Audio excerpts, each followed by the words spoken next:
ఇందులో నేను ఎక్స్‌ప్లెయిన్ చేయబోయేది ఏంటంటే, మనీ ట్రాన్స్‌ఫర్‌ల కష్టాలు పార్ట్ 1. మనీ ట్రాన్స్‌ఫర్ అనగానే అందరూ మనీ ట్రాన్స్‌ఫర్‌లో రెడీగా ఉండకండి. మన కష్టాలు మనం చెప్పుకుందాం ఏంటనేది.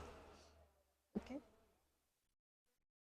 మనకి డైలీ వచ్చే కస్టమర్స్ అయినా సరే, వాళ్ళ అమౌంట్ మంచిగా వాళ్ళ బ్యాంక్‌కెళ్ళిందనుకో పర్లేదు. అదే కొంచెం తేడా వచ్చిందనుకోండి, అదే మనీ ట్రాన్స్‌ఫర్ చేసేటప్పుడు పెండింగ్‌లో గనుక పడిందనుకోండి, ఇంక అప్పటి నుంచి మనకు టార్చర్ మొదలు. ఎప్పుడైనా సరే ఒకటి గుర్తుపెట్టుకోండి, మీకు ట్రాన్సాక్షన్ జరిగినప్పుడు మీ బ్యాంక్ సర్వర్ డౌన్ వల్ల మీకు బ్యాంక్కి చేరకపోతే అది తప్పు, మనీ ట్రాన్స్ఫర్ చేసిన వాళ్ళది కాదు. మీ బ్యాంక్ సర్వర్ డౌన్ ఉండడం వల్ల మీ అమౌంట్ మీకు చేరుతుంది, కానీ అది వచ్చే వ్యవధి మాత్రం కొంచెం లేట్ అవుతుంది. అది 48 అవర్స్ పట్టొచ్చు, 24 అవర్స్ పట్టొచ్చు, లేదా 7 డేస్ పట్టొచ్చు. ఈ ఈ కాలం వరకు మీరు వెయిట్ చేయాల్సిందే. మీ అమౌంట్ ఎక్కడికి వెళ్ళదు, మీ అమౌంట్ మీకే వస్తుంది.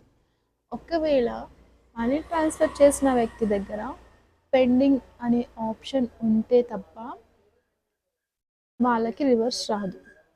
పెండింగ్ అని మాత్రమే ఉంటే మాకు రివర్స్ వస్తుంది.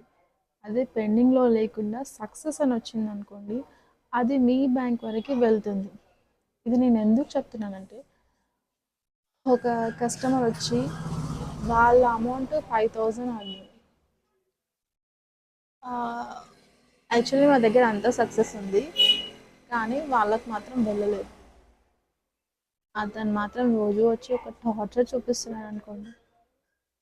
ఆ అమౌంట్ నాకు ఇచ్చే, తర్వాత మీరు చూసుకోండి ఎలా ఇస్తాం, నీదైనా అమౌంటే, మాది అమౌంటే.